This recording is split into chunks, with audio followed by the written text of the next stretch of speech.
दोस्तों मैं सनी कुमार स्वागत करता हूं मैं आपको अपने इस ऑनलाइन प्लेटफॉर्म के इस चैनल पे।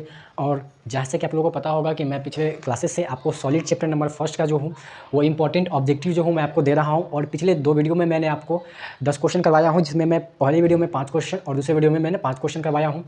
अगर आपने उसको नहीं देखा है तो आपको उस वीडियो का जो लिंक होगा नीचे डिस्क्रिप्शन बॉक्स में मिल जाएगा। बाकी हमारी तरफ से ये सॉलिड चैप्टर जो है पूरी तरह से ख़त्म हो चुका है, मैंने पढ़ाया हूँ। उसको भी आप जो है वो पूरा कवर अप कर सकते हैं, पूरा पढ़ सकते हैं। अगर आपने नहीं पढ़ा है तब उसका भी लिंक, पूरे क्लास का जो लिंक होगा वो आपको मैं प्लेलिस्ट अरेंज कर चुका हूँ और उसका भी लिंक मैं आपको डिस्क्रिप्शन में डाल दूँगा और वहाँ से आप देख सकते हैं। ठीक है, तो आज मैं आपको आगे बढ़ाने वाला हूँ और आगे के क्वेश्चन जो है वो मैं आपको आज करवाने वाला हूँ। ठीक है, तो शुरू करते हैं आज की क्लास को और लेते हैं अगला क्वेश्चन को। और अगला क्वेश्चन आपके सामने दिख रहा होगा क्वेश्चन नंबर 11, क्योंकि क्वेश्चन नंबर 10 तक हमने करवा चुका हूं। ठीक है, तो क्वेश्चन नंबर 11 जो आपके सामने दिख रहा होगा कि एक क्रिस्टल में कितने प्रकार के क्रिस्टल जालक संभव है। ठीक है, एक क्रिस्टल में कितने प्रकार के क्रिस्टल जालक संभव है, ये क्वेश्चन है। आपको जिसका जवाब बताना है कि क्रिस्टल में कितने प्रकार के क्रिस्टल जालक संभव है, मतलब कितने प्रकार के क्रिस्टल जालक हम बना सकते हैं, मतलब कितने प्रकार के क्रिस्टल जालक संभव है। ठीक है, चलिए बताने का प्रयास कीजिए। इसका सही जवाब क्या हो जाएगा। आप लोग सामने 4 ऑप्शन भी है, 23, 7, 230 और 14। ठीक है, तो इसका सही जवाब बताने का प्रयास कीजिए कि इसका सही जवाब क्या हो सकता है। ठीक है, तो जैसा कि आपको पता भी होगा कि एक क्रिस्टल में कितने प्रकार के क्रिस्टल जालक संभव है। क्रिस्टल तंत्र जो होते हैं वो 7 होते हैं, मेनली जो मूल क्रिस्टल तंत्र होते हैं वो 7 होते हैं। लेकिन जो ब्रेवेज जालक होता है, जिसका चर्चा हमने क्लास में किया हूँ, वो ब्रेवेज जालक 14 होते हैं। ठीक है, तो वही जो 14 ब्रेवेज जालक होता है तो वही तो है, अब उससे कुछ एक्स्ट्रा तो होता नहीं है। तो उसी को हम अलग अलग प्रकार से अरेंज करते हैं, अलग अलग प्रकार का इकाई सेल होता है, एससीसी, बीसीसी, एफसीसी, ईसीसी। तो उसी को हम ना एज अ मतलब बोलते हैं, तो उसी को अलग अलग प्रकार के क्रिस्टल तंत्र में आपको अलग अलग प्रकार का इकाई सेल देखने को मिलता है। ठीक है, तो आपको पता होगा कि कितने प्रकार के क्रिस्टल मतलब ब्रेवेज जालक होते हैं, तो वो होता है 14, उससे ज़्यादा कुछ नहीं होता है। ठीक है, तो इसका सही जवाब कितना हो जाएगा, 14, ऑप्शन नंबर डी, यानी कि कितने प्रकार के क्रिस्टल जालक संभव है, तो ऑप्शन नंबर डी इसका कहीं क्या हो जाएगा, सही जवाब हो जाएगा 14। ठीक है, इससे ज़्यादा आप क्रिस्टल जालक नहीं बना सकते हैं। अगले क्वेश्चन की तरफ बढ़ते हैं। क्वेश्चन नंबर 12 आपके सामने दिख रहा होगा, क्वेश्चन नंबर 12। ठीक है, क्वेश्चन देखिए कि किस प्रकार के क्रिस्टल में ब्रेवेज जालकों की संख्या सबसे अधिक होती है। किस प्रकार के क्रिस्टल में ब्रेवेज जालकों की जो संख्या होती है वो सबसे अधिक होती है। तो आपके सामने ऑप्शन भी है, ऑप्शन नंबर ए में है घनाकार क्रिस्टल हो गया, या फिर ट्राइकेलिक हो गया, ऑर्थोरोम्बिक हो गया, टेट्रागोनल हो गया। तो इन चारों में से किसमें आपको जो है वो ब्रेवेज जालकों की संख्या सबसे ज़्यादा देखने को मिलती है। तो आपको पता भी होगा, हमने बताया भी था कि जो सबसे ज़्यादा जो क्रिस्टल जालक हो मतलब ब्रेवेज जालक जो होता है वो आपको ऑर्थोरोम्बिक में देखने को मिलता है। किसमें देखने को मिलता है, ऑर्थोरोम्बिक में, क्योंकि ऑर्थोरोम्बिक जो है ना, ऑर्थोरोम्बिक जो है, ठीक है, इसमें आपको क्या होता है, 4 जो है ना ये इकाई सेल आपको देखने को मिलता है। एसीसी, ठीक है, इसमें कौन कौन सा होता है, तो एससीसी भी होता है, बीसीसी भी होता है, एफसीसी भी होता है और ईसीसी भी होता है, यानी कि ये चारों का चारों जो है आपको इसमें देखने को मिलता है। तो सबसे ज़्यादा ब्रेवेज जालक जो होता है वो ऑर्थोरोम्बिक में ही होता है। ठीक है, तो इस प्रकार से इसका सही जवाब हो जाएगा ऑप्शन नंबर सी, यानी कि ऑर्थोरोम्बिक। ठीक है, चलिए अगले क्वेश्चन की तरफ बढ़ते हैं। क्वेश्चन नंबर 13 लेते हैं। होगा कि एफसीसी इकाई सेल की संकुलन क्षमता आपको बतानी है। ठीक है, एफसीसी इकाई सेल की संकुलन क्षमता क्या होती है, तो एफसीसी यानी कि face centre cubic cell. FCC जो है एक इकाई सेल का प्रकार है, जैसा कि आपको पता भी होगा।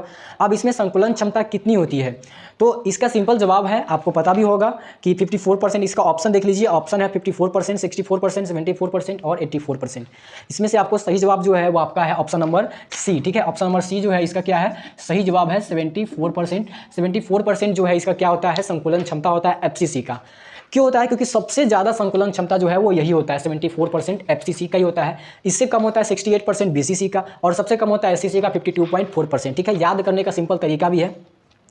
तो इसका सही जवाब हो जाएगा ऑप्शन नंबर सी, यानी कि 74%। ठीक है, चलिए फिर अगले क्वेश्चन की तरफ बढ़ते हैं। और क्वेश्चन नंबर 14 आपको दिख रहा होगा, क्वेश्चन नंबर 14 देखिए, ऐसा कौन सा क्रिस्टल है जो शॉर्टकी तथा फ्रैंकल दोनों दोष को दर्शाता है। ठीक है, तो ऐसा कौन सा क्रिस्टल है जो शॉर्टकी दोष और फ्रैंकल दोष दोनों को दर्शाता है। आपको बताना है कि इसमें से कौन से जवाब जो है वो आपको सही दिख रहे हैं, जिसमें ऑप्शन नंबर ए में है AgCl silver chloride, option number B में है AgI यानी कि silver iodide, option number C में है AgBr सिल्वर ब्रोमाइड और ऑप्शन नंबर सी में है NaCl यानी कि सोडियम क्लोराइड। ठीक है, इसमें से सही जवाब क्या हो जाएंगे आप बताने का प्रयास कीजिए। अब देख सकते हैं कि जो सिल्वर क्लोराइड और सिल्वर आयोडाइड और सिल्वर ब्रोमाइड और सोडियम क्लोराइड, इसमें से कौन से दोष जो है वो शॉर्टकी और फ्रैंकल दोनों में देखने को मिलता है। कौन सा क्रिस्टल है जो शॉर्टकी और फ्रैंकल दोनों दोष को दिखाता है, दर्शाता है। ठीक है, तो इसका जो सही जवाब है वो है ऑप्शन नंबर सी, यानी कि सिल्वर ब्रोमाइड। ठीक है, क्या है? सिल्वर ब्रोमाइड जो है इसका क्या है? सही जवाब है सिल्वर ब्रोमाइड, क्योंकि सिल्वर जो ब्रोमाइड है ये एक ऐसा क्रिस्टल है जो क्या करता है, आपको शॉटकी दोष और फ्रैंकल दोष इसमें दोनों देखने को मिलता है। और आपको शॉटकी दोष और फ्रैंकल दोष के बारे में भी मैं आपको बताया कि शॉटकी दोष और फ्रैंकल दोष क्या होता है। ठीक है, और शॉटकी दोष और फ्रैंकल दोष बहुत ज़्यादा इंपॉर्टेंट है आपके एग्जाम के पॉइंट ऑफ व्यू से, क्योंकि यहाँ से एग्जाम में आपसे सवाल हर बार पूछा जाता है। ठीक है, चलिए फिर अगले क्वेश्चन की तरफ बढ़ते हैं। क्वेश्चन नंबर 15 लेते हैं, और क्वेश्चन नंबर 15 आपके सामने दिख रहा होगा कि शॉटकी तथा फ्रैंकल दोष होते हैं। ठीक है, मतलब शॉटकी और फ्रैंकल दोष कैसे दोष होते हैं, जिसमें आपको सामने 4 ऑप्शन भी है, नाभिकीय दोष, परमाणु दोष, क्रिस्टल दोष है या आणविक दोष है। तो इसमें से सही जवाब आपको बताने हैं कि कौन से ऑप्शन सही हो सकते हैं। ठीक है, तो बताइए इसमें से कौन से ऑप्शन सही है।